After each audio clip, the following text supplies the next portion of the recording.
mēs tā kā vienojāmies, ka skaidrs, ka kļūdas būs, bet vienojāmies, ka viņas nav ļoti dārgas. Es riskējam pēc lētāk. Pēc būtības mēs tirgojam prieciņu. It kā jau elementāras lietas. Labdien, lai viņš saņem to uzredzēšanos, lai jums jauka diena. Mēs uzskatām, ka tas ir tas, par ko viņš maksā. Viņš maksā ne tikai par bulcēm, viņš samaksā arī par to labo servisu un par tiem labiem vārdiem, par tiem smaidiem, ko pārdevēji sagaidot un atvadoties iedod. Ir vieglāk dzīvot, kā jau tajā brīdī, kad tu saproti, ka īstenībā jau viss tas, kas notiek ap tevi, ir vienīgi tavs, tā pieņemtie lēmumi. Tad.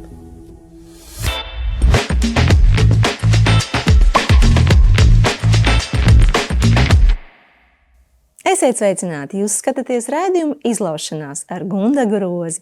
Šodien šeit, Business Garden Rīga viesmīlīgajās telpās, pie manis viesos uzņēmējs Jānis Bērziņš. Sveiks, Jāni! Sveiki! Tev ir īsti izlaušanās stāsts, vairākās nozīmēs. Ir izdevies uzburt divus brīnišķīgus zīmolus, Stenders un Emīla Gustava šokolāde. Un tagad ir atkal jauns solis biznesā, kas ir Beķerēja Bazāra Bakery, un tev ir tā, kā saka, augšas un lejas bijušas tavā biznesa ceļā.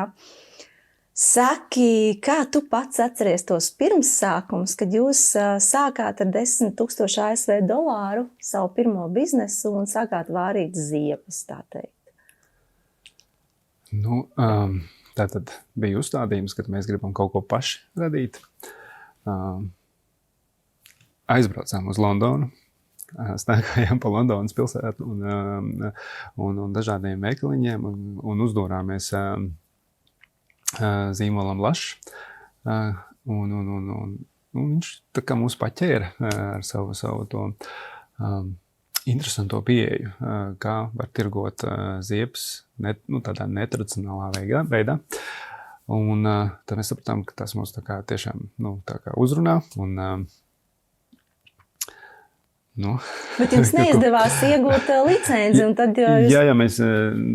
Jā, tur bija uzstādījumi. Mēs bija jāraksta biznesa plāns, lai dabūtu pārstāvniecību un frančīzē viņus varēja dabūt, bet visu izpildījām, bet kaut kas viņam nepatika. Izsāksot dabūjām atteikumu, bet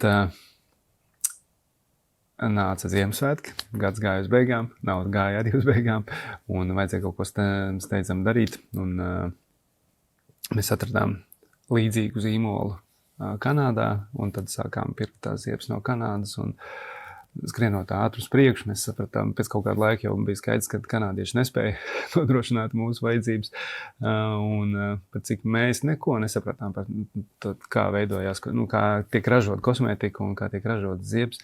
Mēs metāmies tajā iekšā, sākām vārīt. Tagad, protams, atskatoties uz atpakaļ, saprotam, ak, Dievs, tas bija tik sarežģīti. Un jums pat nebija veikals, jums bija rati molā. Mums bija rati molā, un pēc tam mums bija veikals, laikam, pirmais veikals bija Pērga bazārā vai Alfā, jau vairs neatceros, kurš no viņiem bija pirmais, bet, tagad atskatoties atpakaļ, skaidrs, kad liela loma bija veiksmē. Tad veiksme plus darbs, liels darbs un plus tas, kad mums ļoti patīk to darīt. Mums ļoti patīk tas mūsu produkts, mums ļoti patīk to, kā mēs to tā kā esam iepakojuši, pasnieguši, veikals, servis, pārdošanas servis. Jā. Un kas bija tie pirmie signāli, kad bija skaidrs, cilvēkiem patīk, viņi pērk, viņi grib, ka veidojās jau tie bestselleri pieprasījums, ka saproti, te ir tā zelta ādera.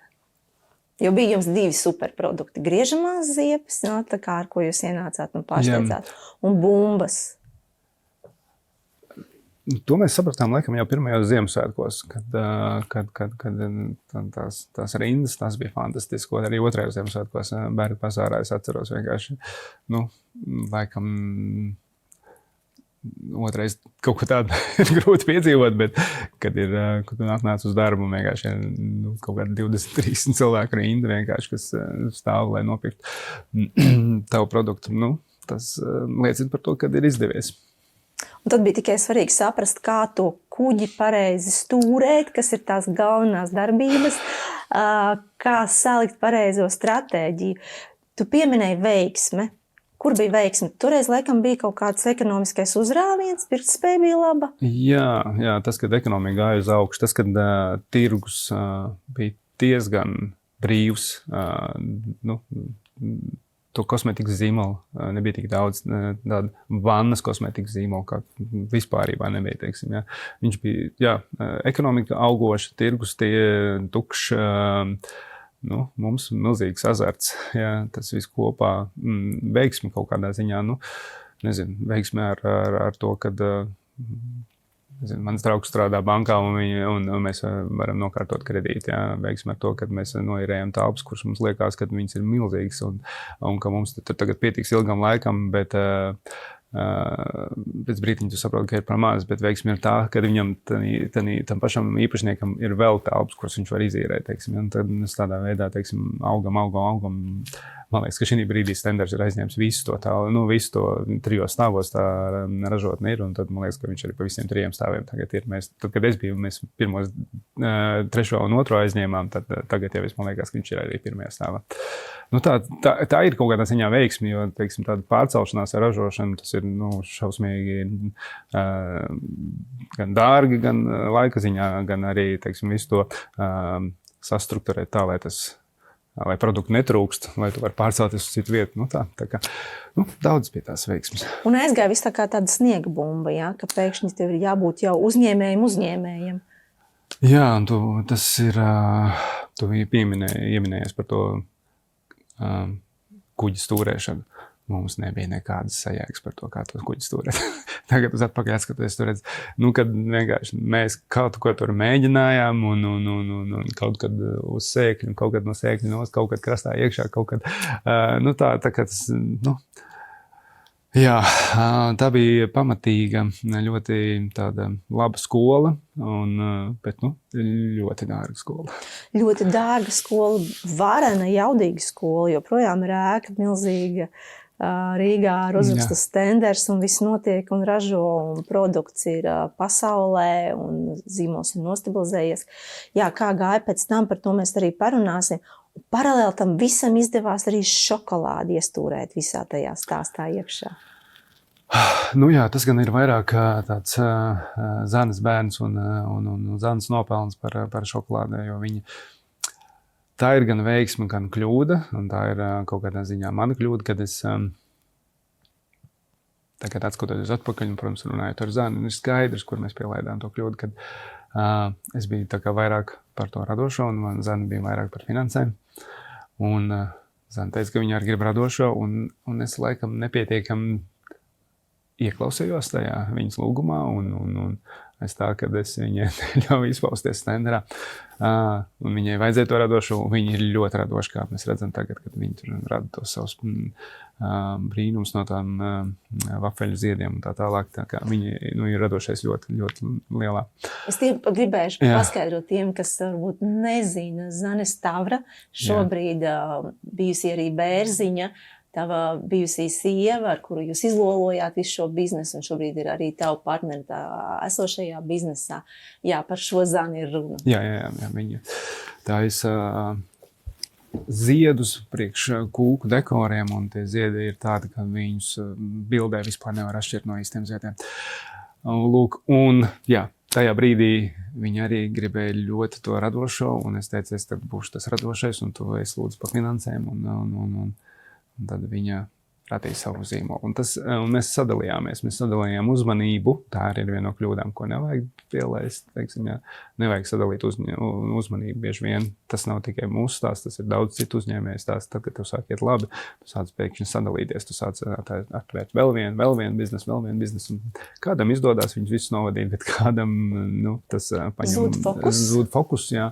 Un tas arī prasa kaut kādas finanses, ne tikai tavu tā kā laiku un enerģiju, bet arī finanses, un tādā veidā arī finanses sadalās. Tā ir kļūda, to nevajadzēja darīt. Vajadzēja visiem, turpināt attīstīt Stenderu, bet kā tā ir? Business Garden Rīga ir starptautiska attīstītāja Vastint veidots biroju komplekss, kur apvienojot funkcionāls un ilgtspējīgs risinājums ir radīta augstvērtīga, komfortabla un iedvesmojoša vide darbam. Stratēģiski atrašanās vieta ar ātri un ērti sasniedzamu lidostu un Rīgas vēsturisko centru. Kompleksa pirmās kārtas ēkas ir saņēmušas LEED Platinum un vēl certifikātus. Pirmos Latvijā.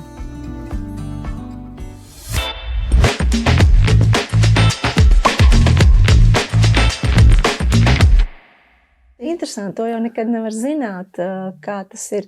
Tur bija arī pēc tam vēl citi punkti, kas bija tās liktenīgās izšķiršanās, vai to var nosaukt par mācību stundām vai kļūdām, arī iešana ārvalstu tirgos, uzticēšanās ekspertiem, bet tas jau bija pēc tam, jau pats vēlākais posms, bet pa vidu jau ļoti labi gāja. Redziet, tagad arī, teiksim, skatoties uz atpakaļ ieiešanu ārvalstu tirgos. Mēs par agru izgājām. Vispār mēs par agru aizgājām uz pirmais, man liekas, frančīzes ņēmējs bija Tallinā, Igaunijā. Par agru. Mēs nebijām gatavi. Tagad, teiksim, atkal uz atpakaļ skatoties, es redzu, saprotu, ja tu gribi dot kādam savu zīmolu frančīzē, tev ir jāizdara ļoti liels mājas darbs, tev ir jāsagatavojas pilnībā, lai tu viņam iedod pilnībā atstrādātu un noslīpētu biznesa modeli, kur viņš ievērojot katru to soli, spēja nopelnīt sev un spēja nopelnīt uzņēmumam, kurš ir idejas to frančīzi. Mēs nebijām tādi. Mēs paši vēl augām, paši vēl mācījāmies, paši vēl veidojam sortimentu, paši veidojam vēl veikalu dizainu, kurš vispār brīdi viņam mainījās. Tādā stadijā nevar iet frančīzē. Cik gadiem jāpaiet, lai varētu vispār apsvērt tavuprāt šobrīd, tu teiktu? Es nezinu, vai to var izmērīt gados, teiksim, jo, protams, mēs neliekšos ar jauno zīmolu arī jau tā kā domājam par frančīzi, bet neesam noteikti gatavi iet frančīzē, teiksim, bet mēs domājam, ka vajadzētu to izdarīt. 5? 3. Nē, es liktu 3, 4. Un cik tad bija toreiz? Man liekas, ka jau bija kaut kādi 2 gadi vēl, kad bija. Jā. Bet arī, tur nav tik daudz būtiski. Mēs jau tā kā nedomājam par frančīzi tajā brīdī, kad mēs to radījām. Jā. Mēs domājam par zīmolu, par uzņēmumu Latvijā, kas arī ir kļūda. Jā, kad tev jau, teiksim, tikko tu sāc veidot uzņēmumu, tad tev jāsaprot, vai tu gribēsi iet ārā vai negribēsi iet ārā. Tāpēc, teiksim, mums arī tas nosaukums bazāri ir, jā, kad mēs, viņš neteiksim, ka viņš ir super oriģināls vai kāds, bet viņš dara visiem. Un tad, tāpēc ar doma bija tāda, ka viņš dara Lietuvā, Igaunijā, viņš dara arī Vācijā, Spānijā un tā tālāk. Tāpēc teiksim, tas tāds mazais pamatiņš jau teikt likts tam iekšā, lai iet tālāk, jo Stenders ziepju fabrika bija doma, ka visi mēs viņu radām priekš Latvijas, jo tāpēc ir Stenders asociējas ar kaut ko vecu un stabilu, ja, tur ziepju fabrika, un tagad ar to nosaukumu aizēju uz Igauniju, viss slikti, sliktāk nekā Loksternam, ko neuzrakstīt, neizrunāt pareizi. Ja, bet, tāpēc arī pēc tam mēs mainījām, ņemām nost, atstājām tikai Stenders, un tad, tā kā viņš, un arī, teiksim, viss tā estētika arī, viņa jau tika vairāk mazāk tā kā pielāgot Latvijas vidē, ja, jo tomēr tie pircēji, viņi ir dažādi. Katrā valstī viņi ir dažādi, arī gan Lietuvā, gan Igaunijā, te viņi vēl varbūt tās ir tādi tuvāk un saprotamāk, jā, teiksim, bet jo tu tālāk ej, tāpat Ķīna vai arī Japāna vai Saudarābija, kur mēs nebija, tur ir pilnīgi cits pircējs. Un kā ar viesunamu, tā bija pareiza? Tas sākas šodien pa brūcēm, mēs dosim vaļā labi, Bet dzirnās, tās bija varenas un koncepts un viss tur iet kopā, produkti arī un pirtis un viss. Dzirnavs, kā es smējos, es biju tāds klasisks Pinokio piemērs, kurš iestādīja dalderus kaut kur nekurienē un gaidīja, kad izaugs kaut kas liels un varens.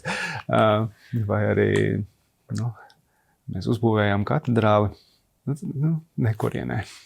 Nevajag būvēt katedrāli nekurienē. Ja? Ne, to var atļauties.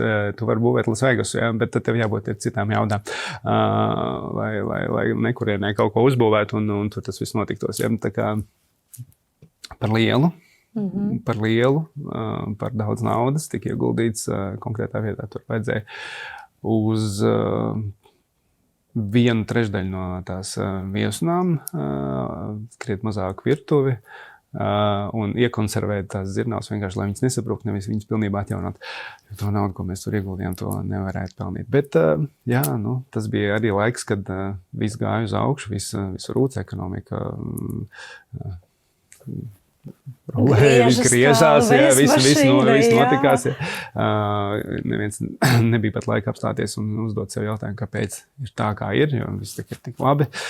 Un ne tikai, varam mierināt tikai sevi ar domu, ka ne tikai mēs, bet arī Zviedru bankas neapstājās un nepajautāja, kāpēc tā ir. Tā kā nav tik traki ar mums. Tu jau visi bija višķi saikuši prātā tajā laikā. Tādā leiputrijā dzīvodam. Jā, tā kā, un tad, likās, ka tas atkal ir fokus un sadalīšanās, un likās, ka, ja mēs varam izveidot vienu zīmolu, tad mēs varam arī uztaisīt atpūtas kompleksu, un varam uztaisīt arī, tur bija tā kā vesela tāda ķēde ar tiem atpūtas kompleksiem paredzēta. Atnāca cilvēks, atnāca ar ideju, mēs to ideju paņēmām un tā, bet nevajadzēja to darīt. Jā, bet atskatoties uz tiem laikiem, kādi bija, kuri bija tie brīži, kad šķīta, wow, šis ir īsts. Šī ir dzīve. Es neticēju, ka ar mani kaut kas tāds notiks, ka tiešām tas tā kā amerikāņu sapnis, ka ir piepildījies, kad ir vai tās rindas bija, vai tas pieprasījums, ka ļoti labi iet. Kurā brīdī tā sajūta tāda atnāca? Vai tomēr visu laiku bija darbs un stress un nemaz nevarēja noķert to kaifu un gandarījumu? Es teiktu, ka tas brīdis bija kaut kādu varbūt 2 gadi pēc tam, kad mēs bijām sākuši Stender, 2-3 gadi, jo tad tas viss gāja uz augšu, tad mēs vēl nebijām pielaiduši tik daudz kļūdas vēl nebija. Jā, un tad bija tāds posms, kad bija tāds ļoti patīkams posms, ka viss griežās, viss attīstās, mēs augam, mēs ejam dažādos tirgos iekšā un tā tālāk. Un tad jau, protams, sākās tur. Tas, par ko jau mēs runājām, un tad jau tas viens uz otru liekās virsokam. Un plus arī ārējais fonds, ekonomika mainījās. Tas arī jā, protams, arī ekonomika, jā.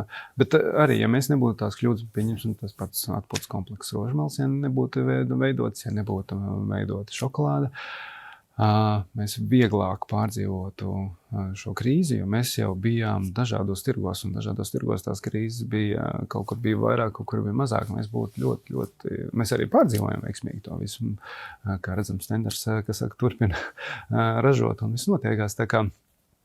Bet, jā, tas būtu bijis krietni vienkāršāk.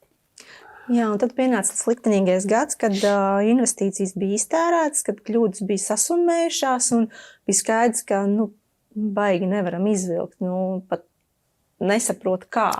Ko tagad vispār ar to visu darīt un kādas bija tās stundas un kādi lēmumi tajā brīdī bija jāpieņem, vai tur bija tāds stress, ka vispār padomāt nevar, vai kas vispār notiek tādā brīdī uzņēmēja galvā?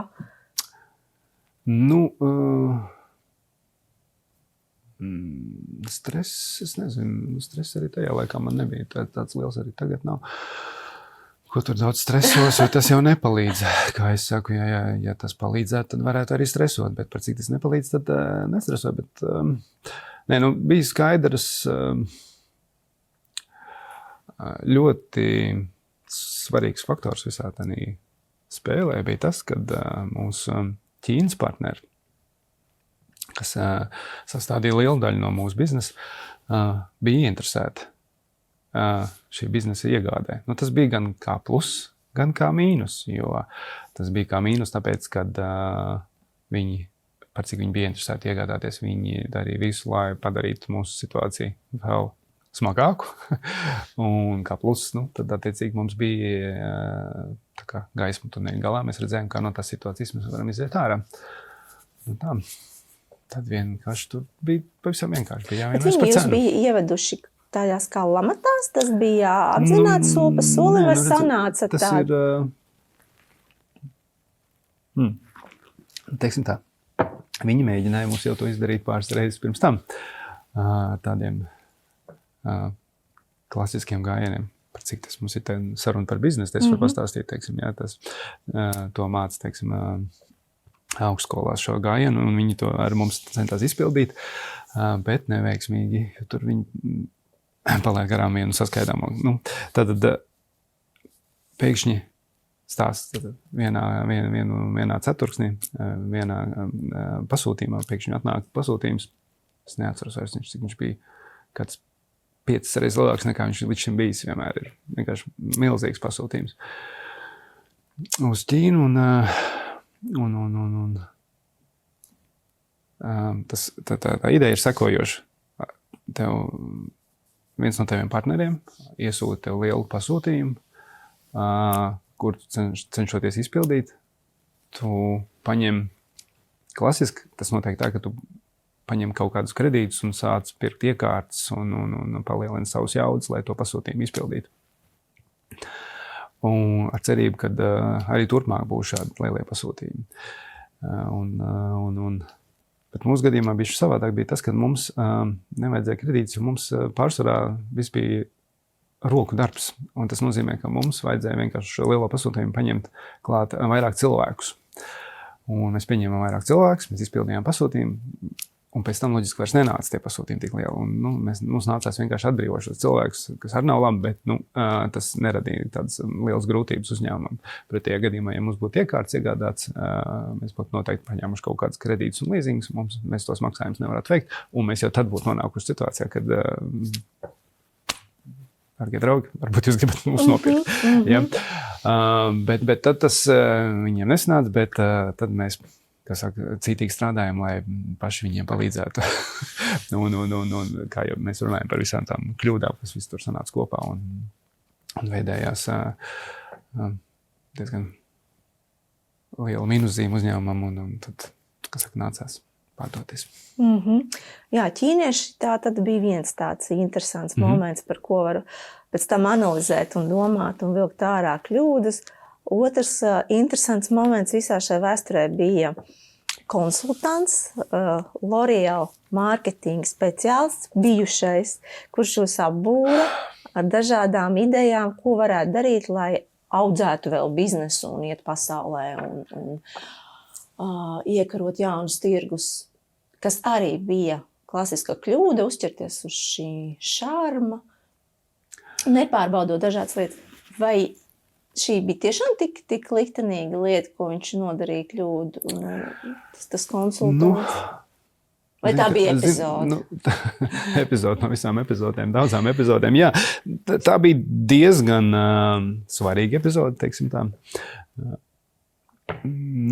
Zin kā, mēs jau tā kā varētu teikt, ka paši bijām kosmosā palaiduši to ziņu, kad mēs gribētu, kad mūsu uzņēmumā atnāktu kāds, kam šī pieredze ir frančīzā veidošanā un kas jau ir vairāk mazāk viss tās kļūdas tā kā pielaides, kuras mēs pielaižam tieši attīstot frančīzi. Un pēkšņi, kur gadījies, kur ne, tiešām zvaigznes sakrīt un atnāk šis konsultants un tiešām viņiem ir šī pieredze un skaidrs, ka mēs jau arī tā kā pārbaudījām un viņš tur ir tiešām arī strādājis un ļoti skaisti runāja un sabūra mums, uzbūra mums lielos tādus Napoleona plānus, kā mēs tagad to visu pasauli iekarosim un ka mums tagad būtu jāiet uz Singapūru. Un gan mēs, gan arī fonds, kas bija investējis Stenderā, ticēju šiem plāniem un mēs arī centāmies viņus realizēt, bet atkal mēs nebijām gatavi. Mēs nebijām. Arī tas, ka tik tā mums jau bija mēs strādājām, es nezinu, 10 gadu jau mēs bijām. Es vairs tagad neatceros, bet mēs jau bijām diezgan ilgi tirgu un daudz bijām darījuši, bet mēs joprojām nebijām gatavi, lai iet frančīzē. Tā kā, un protams, ar tik negatīvu produktu aiziet tik dārgā un, protams, arī svarīgā tirgu, tā bija kļūda. Jā. Un es domāju, ka mums arī bija par maz tās finanses, lai to darītu. Tieši runājot par Singapūru, jo tas stāsta par to, ka viena lieta ir, ka tev ir atpazīstamība, nezinu, Latvijā, tur kaut kāda Lietuva, Igaunijā, varbūt tās vēl kādā no Eiropas valstīm neliela tāda, bet maziņa jau. Un tad tu aizej uz Singapūru, kur ir piesātināts tirgus, jā, kur ir daudz spēlētāju un tu nevari tikai nolikt veikalu un domāt, ka viss aizies. Tev ir jāpadomā par ļoti labu marketinga stratēģiju un tas prasa liels ieguldījums. Un mums tam nebija naudas vispār. Mums bija tikai paredzēts nauda veikaliem un uz to, kad ir veikals, uz to, kad ir plūsma, mums tas viss aizies. Neaizgāja. Jā, un kā jums toreiz bija ar e-komerciju? Izdevās arī tur attīstīt sevi, pierādīt, vai jūs nepaspējāt iekļūt tajā burbulī, kas ir tagad faktiski Madara ļoti daudz strādā uz šo? Mēs izveidojām, bet tajā brīdī nebija. Tāksim, tas bija mazs procentiņš no pārdotā caur e-komercijām. Jā, un jums tas interesantais koncepts, ka šī kosmētika kā dāvanu un sajūtu produkts. Tas bija jau sākotnēji tā identitāte skaidra, ka tā būs sajūtu kosmētika. Nesolot kaut kādas brīnumainās pārvērtības, bet tieši uzburt svētkus, mirklī. Jā un nē. Jā un nē, tāpēc, kad mēs meklējām, tā kā no sākuma tikai bija tā vannas kosmētika, tā sajūtas kosmētika, tur bumbas, burbuļbumbas, tur manas piens, ziepes un tad tikai nedaudz kaut kāda tur ķermeņa krēms vai ķermeņa losjons. Un tad kaut kādā brīdī mēs atkal tas par to, ka mēs meklējam, kā tad paplašināties, kā tad palielināt to sortimentu klāstu, jo, protams, kad jo lielāks klāsts, jo lielāks apgrozījums, un tad aizgājām arī sejas kosmētikas virzienā, un tad, ko mums taču nevajadzēja darīt. Taču, ne? Aizvietosim ar tieši. Tiešām to nevajadzēja darīt. Ja. Lūk, un jā, tā kā es pat domāju, tagad visu cieņu ķīniešiem. Viņi tiešām ir ļoti labi nofokusējušies vairāk vai mazāk tikai uz vannas kosmētiku un uz tādu sajūtu kosmētiku, un ir tam standardam tagad ir tāda stabila seja. Tādā veidā, ka viņš neliet arī sejas kosmētikas lauciņu iekšā, kur ir ļoti daudz spēlētāju un kur ļoti specifisks lauciņš, bet tieši ir tādā dāvana un sajūta kosmētikā. Jā. Jā, un tātad uzņēmuma pārdošana iziet ārā no spēles. No vienas puses tas ir atvieglojums, jā, vismaz ir risinājums situācijai, bet kas notiek pēc tam? Bieži vien uzņēmēji pēc šāda brīža tā kā pazaudē virzienu. Viņi saprot, ka es vairs neiešu algotā darbā, man šī sajūta par biznesu ir asinsritē, tā garša man patīk, es to gribu, bet atkal sāk no nulles. Tas ir sarežģīts mirklis. Ar mani bija tā. Es biju pikus no cilvēkiem, jo mums bija jau diezgan liels tas uzņēmumā darbinieku skaits. Cik bija uz tev brīdi? Pār pa 100 un ļoti liels bija birojs, un tagad uz atpakaļ skatoties saprotu, ka birojs bija pa lielu, administrācija bija pa lielu, vajadzēja samazināt. Bet es reāli biju piekus no cilvēkiem, un es biju laimīgs, kad kaut kādā ziņā, ka es esmu ticis no viņiem vaļā. Ka es palieku viens. Un tas ir viens un otrs. Man likās, kad, ja man tad izdevās tā, diezgan man, teiksim, kopā ar Zāni palaist šo to standarta zīmolu un arī kaut kādā ziņā Emilu Gustavu zīmolu, tad jau atkal, nākošais arī būs viegli. Nē, man tagad līdz bazāram bija mums kaut kādi vēl, es domāju, kaut kādi 4 dažādi mēģinājumi dažādiem produktiem. Un beidzamais bija būvniecībā, celtniecībā ar zīmolu Skaistone, kurš turpina savu dzīvi, kur partners viņam cepur nost, viņš viņu turpina un attīst, un es domāju, ka viņam arī viņu izdosies attīstīt, un te ir tas stāsts arī par to, ka tev ir ļoti, vismaz manā gadījumā, ļoti jāpatīk tas, ko tu dari. jo Skaistonu es biju tā kā iniciators, sameklēju partnerus, un mēs tā kā izveidojam šo uzņēmumu ar mērķi nopelnām naudu. Lūk, un tas ir saistīts ar betonu biznesu, skarba vide, un es tur kopā, mēs laikam 3 gadus, es to uzņēmumu, biju tajā uzņēmumā, pats arī biju būvlaukumā, paši arī lējām, darījām īsāk sakot visu, un es sapratu, nav mans, nejūt prieku, bet partneris viņš ar celtniecību jau tā kā ilgāku laiku saistīts, viņam tas patīk, un tad viņš arī viņu to turpina. Bet, jā, te tas galvenais ir tas stāsts par to, kad vajag to sajūt, ka tev tas patīk. Bet varbūt, ka tev tā tieši ir, jo tu esi tāda radoša mākslinieciska dvēsele, ka tev ir svarīgi būt tajā savā kaifā, ka tu redzi un izjūti prieku. Varbūt kādam citam ir šie Excel tabulas un viss notiek. Pilnībā pieļauju. Jā, tas tā varētu būt. Jā. Un, kas var teikt, forši, laimīgs viņš ir, ka viņš var tā. Jā. Zīmols Ahmad piedāvā vairāk nekā 100 dažādu veidu tējas. Katrai gaumei un noskaņai. Atdarināt grūti, atkārtot neiespējami. Tā ir īstā angļu tēja Ahmad.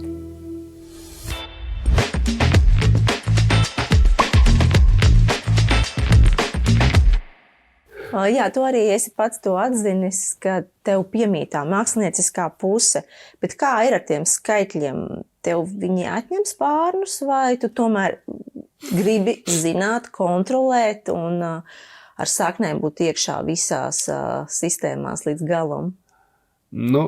Es cenšos, bet tas nav mans. Tas nav mans un tas ir tik labi, kad ir Zāne mūsu komandā un kad viņai arī nevisai patīk tas, bet viņai sanāk labāk nekā man. Un tas ir ļoti svarīgi, kad kāds no komandas spēlētājiem ir atbildīgs par cipariem un ka viņš viņus tā kā saprot. Jā, mums arī iepriekšējā biznesā bija tādā Skaistonā. Viens no partneriem bija finansists un tāds, ko mēs viskopīgi jau sen pazinām un kam varējām uzticēties, un tad tas arī tas šausmīgi atvieglo. Jā, cipari nav mans.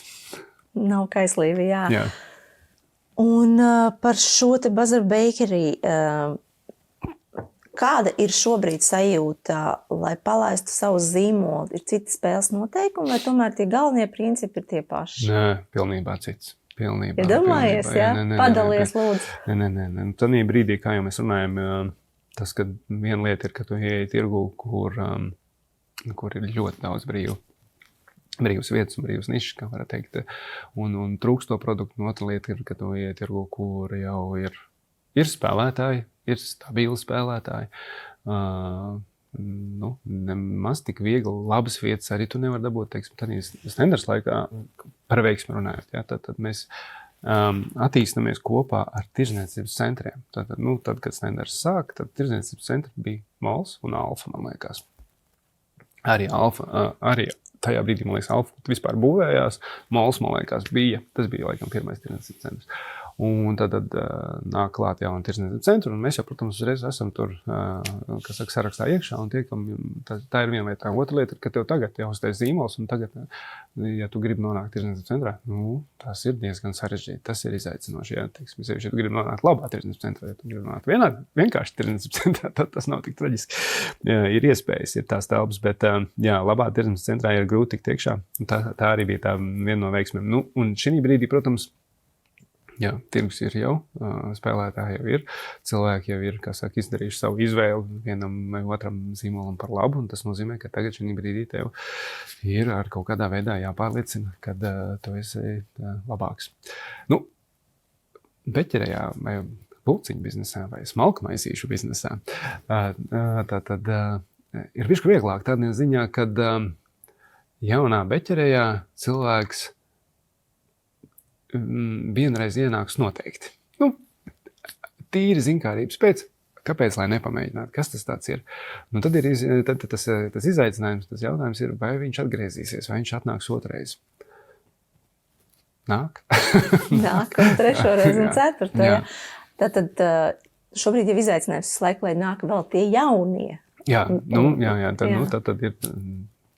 Iekarot teritorijas visu laiku. Jāatvērt jaunas vietas, mārketings, paziņot par sevi. Tas arī tā sajūta ir interesanti, kad par cik tu dzīvo visu laiku ar to bazāru un bazāru beķerēju, tev kaut kā tā brīdī liekas, māc, to jau viss ir tagad.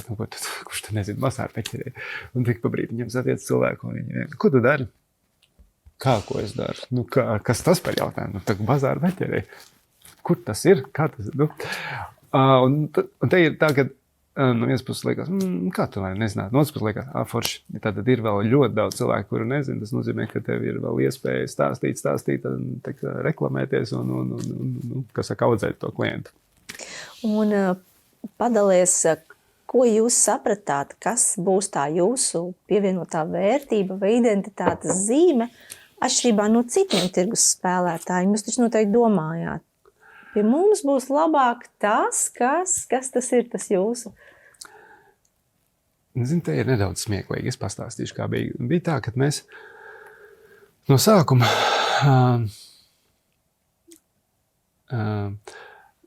Stenders un sevišķi Emīls Gustavs, viņš bija tādā ekskluzīvā galā. Ja? Stenders, arī, ja tā ņem starp ziepiem, tad, ja sevišķi skatās pēc cenas, tad mēs esam viens no dārgākajiem ziepiem Latvijā.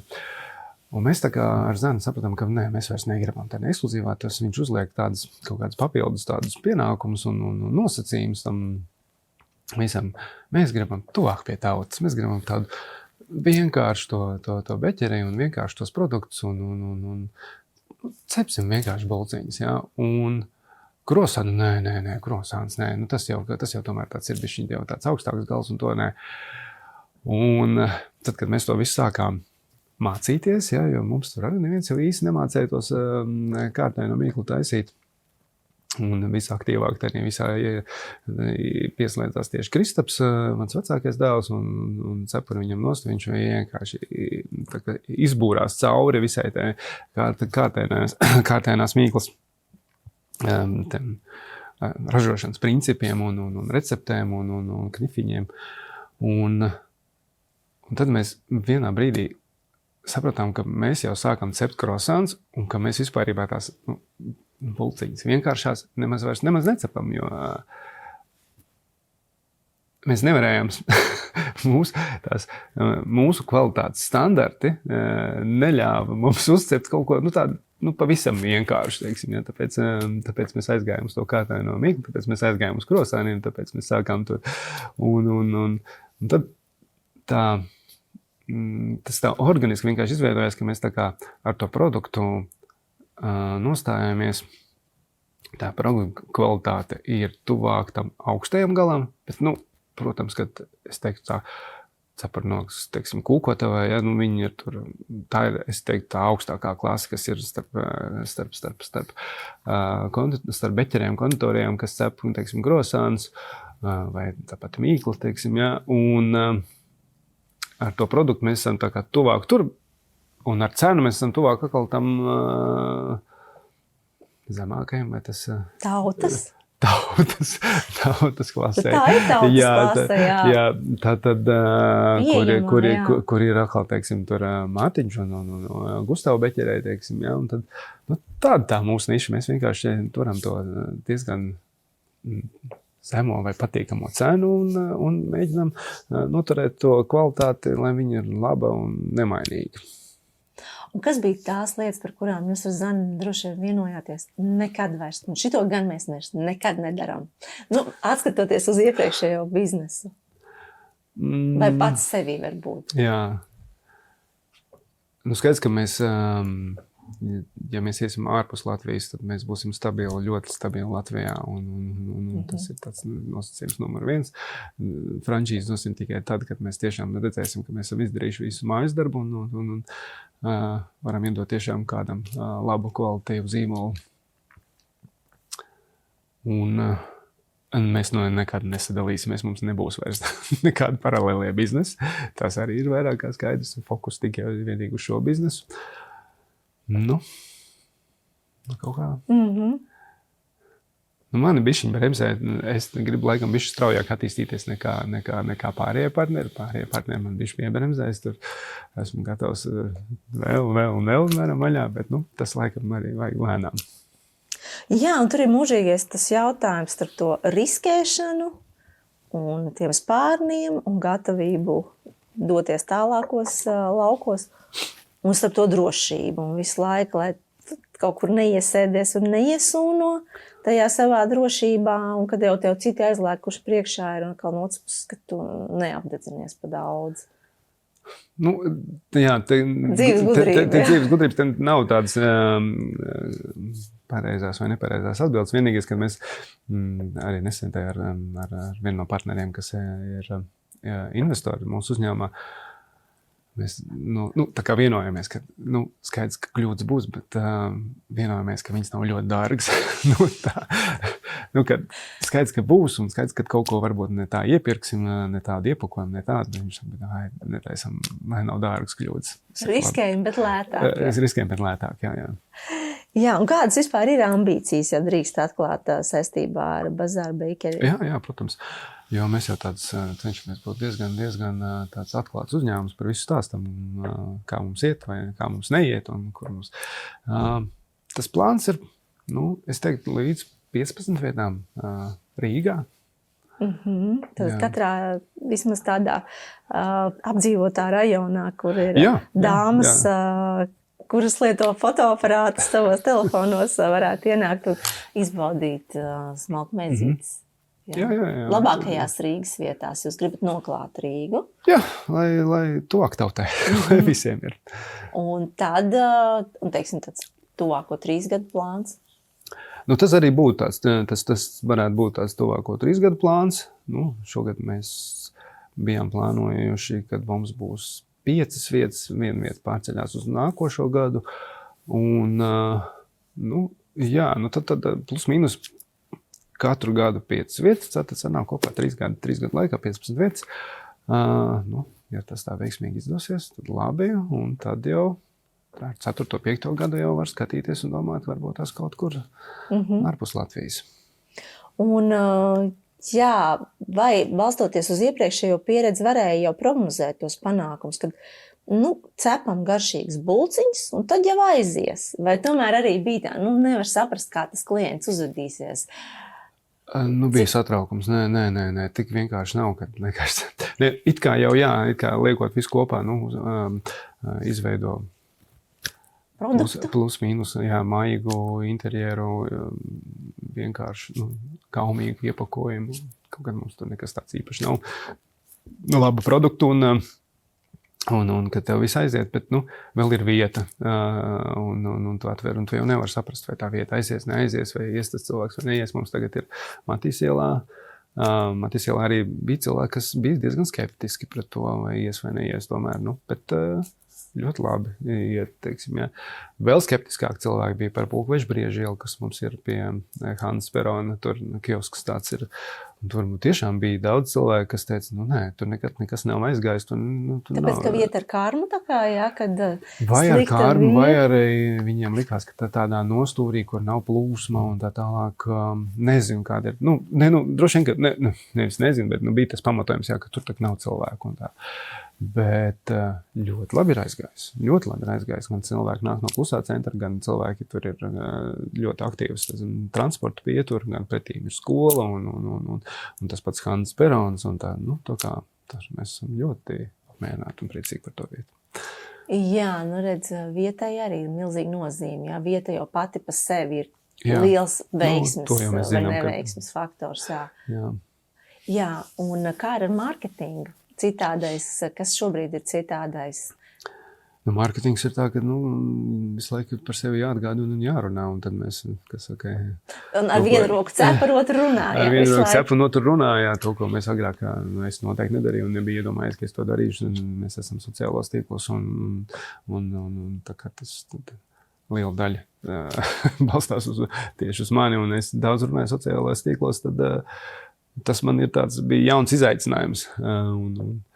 Bet tas strādā. Tagad tas strādā, jo cilvēki vairs, viņi tagad nevis vairs, bet labāk izvēlās produktus un iet uz tiem uzņēmumiem, kur viņi zina, kas ir otrā pusē, kas to cep, kādā veidā to cep, tās vērtības varbūt tās arī.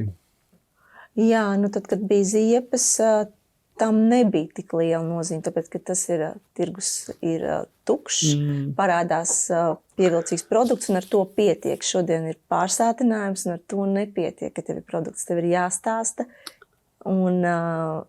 Jo ir jau tas uzskats, ja produkts būs labs, tas runās pats par sevi. Bet tā šodien man šķiet vairs nav taisnība. Kā ir? Ir tā. Es dzirdēju nesen tādu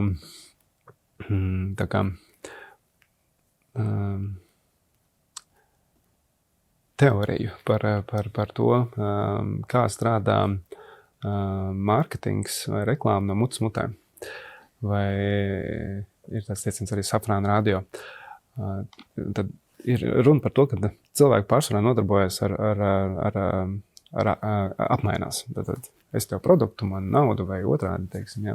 Un tad ir viena versija, kad tu kā, internetā kaut ko pasūti, ja, un tev sola tur, ko, un tev atnāk tas nieciņš, un tu saproti, ka, nav, tas ir apmēram tur, 70% no tā, kā solīja. Nekas nenotiksies. Varētu tikai notikties, slikts atsauksmes var dabūt, ja. Tad otra lieta ir, kad tas, ko sola uzņēmums, un tu saņem, ir tieši tas, ko tu vēlējies. Viņš tev solīja, un tu saņēmi to produktu un saproti, ok, tas ir tas, ko es vēlos. Un arī nekas nenotiekās. Ja?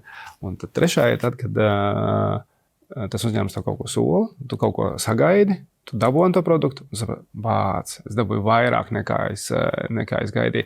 Un tad ir tas, kad sāk strādāt tas saucamais Safrāna radio vai, teiksim, mārketings no mutes mutē, ja? Kad cilvēks stāsta, ka viņi dalās ar to pieredzi.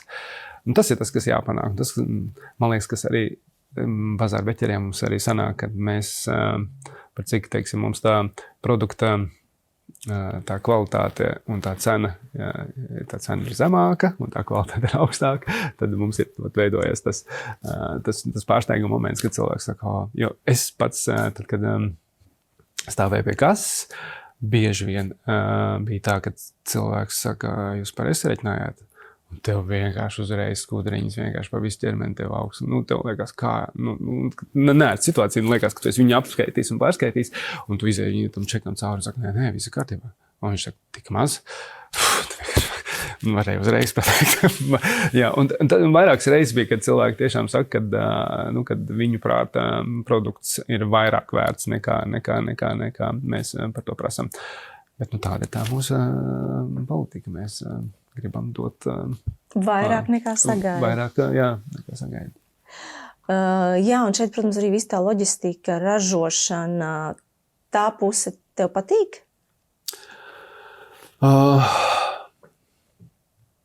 Jā. Arī tur gan tagad, teiksim, tieši par ražošanu un loģistiku tur Kristaps ļoti liels atbalsts vienkārši.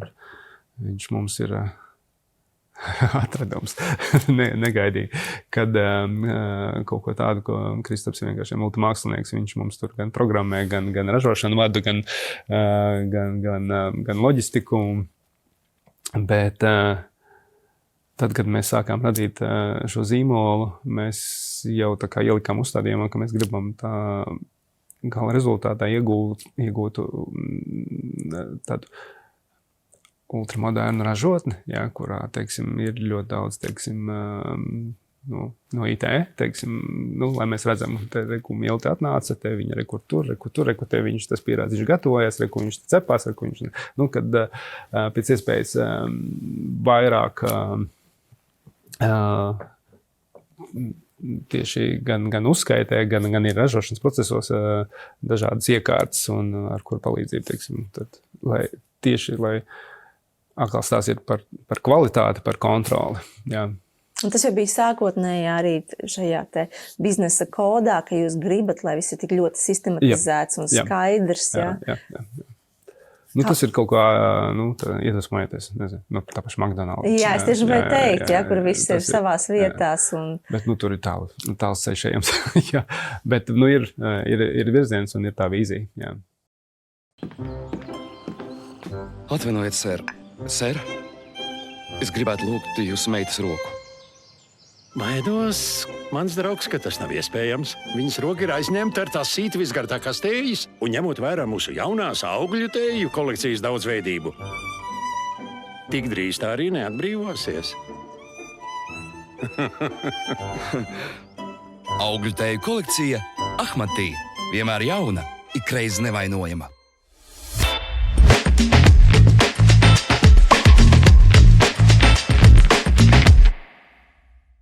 Jā, un kas ir kopīgs? Es domāju, arī fundamentāls lietas, teiksim, ziepes un bulciņas, vajag smalkmaizītes. Bez tām jau cilvēku dzīve, teiksim, tas ir tāds lietas, bez kā mūsu dzīve nav iespējama. Protams, kāds teiks, var neēst, bet svētkos jau gribās sev palutināt. Mēs tomēr bez tās gardērdības nevaram dzīvot. Tātad, citiem vārdiem, maize un ziepes, jā. Kas vēl fundamentālāks, jā. Vai atšķirās šie produktu ražošana, pārdošana, mārketings, vai tas ir diezgan līdzīgi pēc tā, ko jūs esat izvēlējušies piedāvāt? Tas ir līdzīgi. Tas ir, mēs pēc būtības, mēs tirgojam prieciņu. Tas gan stenderā, gan arī šeit bazārā ir prieka tirzniecība. Ja? Tāpēc, kad stendera produkti bija produkti domāti, lai tu sevi iepriecinātu ar vannas peldēm, ja? Tad bazārā tu sevi iepriecini ar dienas našķi. Ja? Tas ir, tiešām bez bulciņas var iztikt. Var, bet bez prieciņa nevar, un bulciņā ir iecepts prieciņš, un attiecīgi, tas ir prieciņš. Tas ir tas, kas mums ir vajadzīgs. Bet tad arī ar tā prieka ģenerēšana, tur ir apakšā vēl kaut kas, tur ir dizains, tur ir tas baudas moments, ka tu lieto šo pašu produktu, ap to jāapaudzē. Jo tas nav vienkārši bulciņi kā bulciņi. Mēs ļoti daudz kur varam nopirkt bulciņu, bet es gribu tieši šo bulciņu, jo tur ir vēl viss kaut kas klāt. Mēs cenšamies to visu apaudzēt, kas ir jāpiemina arī, tas ir servis un tas, ko mēs tā kā mēģinam noturēt un izveidot, tas ir, ja cilvēks atnāk, tad kopā ar bulciņu viņš saņem arī laipnu apkalpošanu un smaidu, jā, kas nav viegli noturēt, bet pagaidām mums tā komanda ir ļoti laba un tiešām ir pat super labi pārdevēji mums ir. Andrejs mums ir. Andrej pieminēt. Ja kāds nav bijis iepirkties pie Andreja, lūdzu nāciet. Uz kuriem jāiet tieši? Matīs iela 22. Andrejs ir vienkārši pērle. Viņš jums iedos līdz vairāk nekā jūs gaidījāt. Tad, tas ir svarīgi. Svarīgi ir tas, kad cilvēks atnāk pie mums, lai viņš saņem to. It kā jau elementāras lietas. Labdien, lai viņš saņem to uzredzēšanos, lai jums jauka diena. Tas ir, mēs uzskatām, ka tas ir tas, par ko viņš maksā. Viņš maksā ne tikai par bulciņu, viņš samaksā arī par to labo servisu un par tiem labiem vārdiem, par tiem smaidiem, ko pārdevēji sagaidot un atvadoties iedod. Mēs arī esam mēs sadarbībā ar tādu meiteni Irišeira, kur ir, viņai ir Instagram konts, Latviski saucās. Viņa gluži katru dienu, bet ļoti bieži liek tādus īsus domu graudus, jā, un mums viņi ļoti patīk, un tad mēs, teiksim, viņus tā kā drukājam uz uzlīmītēm un dodam cilvēkiem iespēju tā kā līmēt uz iepakojumu, uz krūzītes, mēs dažreiz paši salīmējam uz krūzītēm, tur, nezinu, vienkārši uzsaukums, svinam dzīvi kaut vai ēd dzīvi, kā bija par bulciņu. Garšīgi kā bulciņi. Jā, kā bulciņi, kaut kas līdzīgs tāds bija, jā, tā kā. Tas ir tāds, tie mazie nieki, ko mēs dodam līdzi, vai arī, teiksim, mums ir pie kases, mums stāv tāds dzimšanas dienas svecītis, kurš var vienkārši paņemt. Ar domu, ka Vienkārši svinam. Nu, nav obligāti jābērk tāda dzimšanas vecīte un jāizdedzina tikai tad, kad ir dzimšanas diena. Tas tik ir jauki vienkārši paņem to svecīti, aizej uz parku, iesprāst bulciņā, aizdedzina, nopūti, iedomājas vēlēšanos un nosvin vienkārši šo dienu. Vienkārši nav obligāti vajag kaut kādu lielu iemeslu. Var vienkārši ir jauka pirmdiena. Vienkārši svinam pirmdienu. Tas ir tas, ko mēs tā kā mēģinam dot līdzi. Mums ir arī, interjera elements ir spoguļbumba. Labi, atcerējos, ka neesmu uzlicis vienā vietā ar spoguļbumbu. Tad mums ir spoguļbumba, kas arī ir tāda, viņi ir tāda... Disko elements. Disko elements, un tas disko ir prieks, enerģija, dzīves prieks, jā, dzīves svinēšana. Tā kā, Jā, bet tas nozīmē ko, ka jums ir kā fitness treneriem pašiem jābūt formā, tad jums pašiem jābūt tajā priekā. Tas uzliek papildus uzdevumu, kas nav arī vienkārši. Nav galīgi. Visu laiku, welcome! Nav galīgi. Bet tā kā, tad, kad es, teiksim, man patīk ļoti strādāt veikalā. Ar klientiem, jā. Jo lielākā daļa klientu nāk smaidīgi iekšā. Nāk smaidīgi iekšā un nāk smaidīgi projām. Man ir grūti saprast tos klientus, kas nāk iekšā beķerējā bez smaida, un vēl grūtāk viņus saprast, ja viņi aiziet bez smaida. Tu nāc pēc prieciņa, tu nopirk prieciņu, kā tu vari iet projām ar bēdīgu sejas izteiksmi, ja? Vai arī, teiksim, smieklīgākais ir tas, kad ienāk cilvēks, un tu saki, labdien, un viņš pretīm saņem, nē, man neko nevajag. Es tikai apskatīties. Es teicu, labdien, vienkārši, nē, man neko nevajag. Tas ir diezgan komiski, jā. Bet tas ir, tā ir tā, bieži vien tā mūsu cilvēku mentalitāte, kad reiz liekas, kad vajadzēs kaut ko piekt, ienāc paskaties, nepatīk aizē, bet nevajag sabīties. Jā, mums nav tas amerikāniskais, ka mums, hello, mēs esam gatavi runāt ar visiem uz katra ielas stūra. Kāds vispār ir Latvijas tas patērētāja portrets? Ko tu esi sapratis, kādi mēs esam? Es aizvietotu patērētāju klientu. Man vārds patērētājs vienkārši tā griežās ausīs. Es viņu jau stendera laikā nevarēju ciest. Es gribēju izskaust, ka mēs nekur neliekam iekšā patērētājs. Un man liekas, klients pircējs, tur laimīgais pircējs, tas man liekas, tas ir foršs patērētājs, tas tā. Bet kāds ir viņa portrets? Latvijas tieši. Latvijas. Par bazāru runājot. Man liekas, ka katram biznesam bija savs, bet ja tu man tagad tā prasa, man jāpadomā, tad man liekas, ka tomēr interesanti, ka gan stenderam, gan bazāram ir līdzīgi tas klienta vai pircēja portrets. Viņš ir ļoti daudz sievietes. Es biju pārsteigts par to, ka tik daudz sievietes. Mums vairāk nāk sievietes nekā nāk vīrieši. Es teiktu 70-30. Bet arī, redz, es nevaru teikt, es varu stāstīt par bazāru. Par savu bazāru pircēju. Ja? Tad, mums tas pircējs ir no 20 līdz 60, varbūt pat ne, varbūt 50.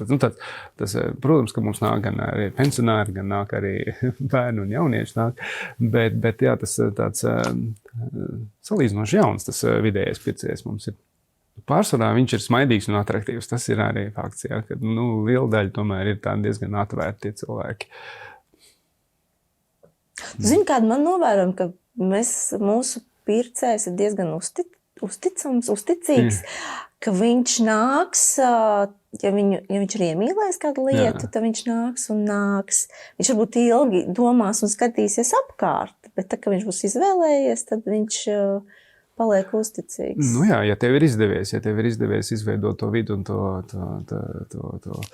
gan produktu, gan servisu tādu, kas, tad veidojas tādu komunu, un mums ir, es zinu, daudz pastāvīgos klientus, kurus jau sveicinu uz ielas, un jau mēs uz ielas pārmējām vārdus un kā, un par dzīvi un tā. Tā kā, ir tā.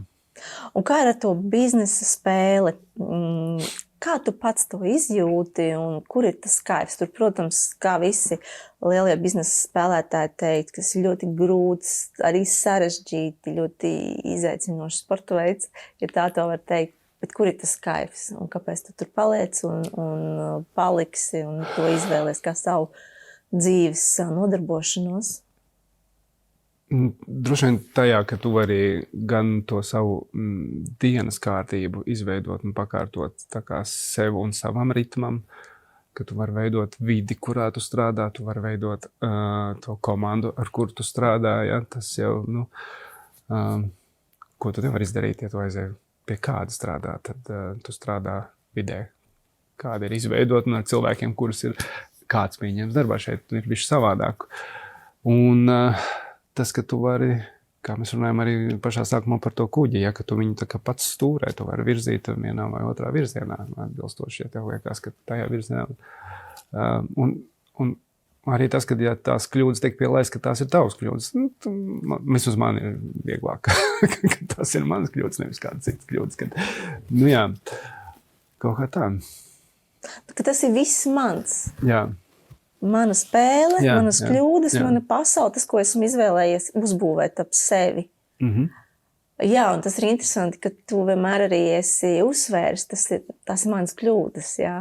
Nebaidoties uzņemties atbildību, ne tikai par to veiksmi un panākumiem, bet arī, par tiem momentiem, kas nav izdevies. Ir vieglāk dzīvot, tajā brīdī, kad tu saproti, ka īstenībā jau viss tas, kas notiek ap tevi, ir vienīgi tavs, tā pieņemtie lēmumi. Tad... Tava izvēle, jā. Un šķiet, ka arī uzņēmējiem ir svarīgi saglabāt sevī to meklētāju garu, ka es vēl gribu kaut ko pierādīt. Man vēl tur priekšā ir horizonts, ko es vēl gribu sasniegt, jo tiklīdz ir tas apmierinājums, viss ir sasniegts, izdarīts, ieslēdzās tāda nīkulība. Jo es redzu, ka tevī deg acis runājot par bulciņām. Jā, tāpēc es laikam neesmu nonācis nē stadijā, kad viss ir izdarīts un viss ir labi un kontā ir daudz naudas. Vienkārši ir stadija, kad nav variantu. Ir vienkārši jāmeklē, jāatrod, jāvirzās uz priekšu, lai mums ir gan ar Zani, gan kas mums ir tāds izaicinājumi pilns periods, kad mums ir jāizveido šis uzņēmums. Vienkārši nav citu variantu. Jā, vienkārši nav citu variantu. Tā kā grūti man pateikt, varbūt tās pēc gadiem 5, 6, kad tu ņemsi man interviju un mums būs viss sakārtots un viss rūks un dūks un tiešām tad varbūt man var uzdot to jautājumu, kurienes to enerģiju, vai arī kāpēc tev viņi ir pazudus. Bet šī brīdī ir, kas saka, ar pilnu jaudu, kā es saku, dodam virsmu, ejam uz priekšu.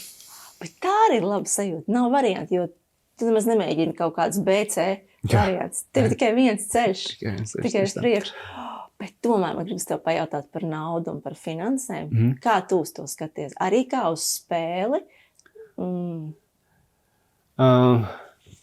Jā. Es nezinu, laikam tas ir tāds mans trūkums, kad man vajadzētu bišķi nopietnāk par to naudu atteikties. Es tā kā bišķi paviegli prātīgi. Bet, kāds neesmu, tāds neesmu. cenšos. Tagad ir nopircis grāmatu tieši par finanšu vadību. Mēģināšu izlasīt. Varbūt tas mainīšu nedaudz savu attieksmi. Jā. Bet es kaut kā tā viegli ņemu. Jā. Mēram, ka jau viss sakārtosies. Vienmēr ir sakārtojies, arī šoreiz sakārtosies. Jā, jo tas jau, ja mēs tā paskatāmies uz atpakaļ, nav neviens tādas problēmas, kas nebūtu atrisinājusies. Kaut kādā veidā jau viņi vienmēr ir atrisinājusies. Tad arī viss šīs pārējās problēmas atrisināsies. Paldies, Jāni, par šo tik bagātīgo sarunu. Varētu vilkt ārā atziņas kādam biznesa kursam par to, ko darīt un ko nedarīt un kā iedvesmoties jaunām lietām. Es gribu teikt paldies no sevis ar šo grāmatu Vils, kas ir aktiera Vila Smita grāmata. Tur ir arī augšas un lejas, ļoti, ļoti daudz iedvesmas. Es ceru, ka tev patiks. Paldies, forši. Jā, un no mūsu atbalstītāja Ahmatēja, taviem harmoniskajiem rītiem dāvā. Paldies. Es tieši gribēju teikt, te bija ļoti garšīgi. Paldies tev, Jāni. Un lai izdodās sasniegt visas virsotnes. Paldies. Tiekamies pēc 5 gadiem. Paldies, skatītāji, ka bijāt kopā ar mums. Mēs bijām viesmīlīgajās Biznesa Garden Rīga telpās un tiekamies jau atkal nākamreiz. Visu labu! Agrāk! Visu labu!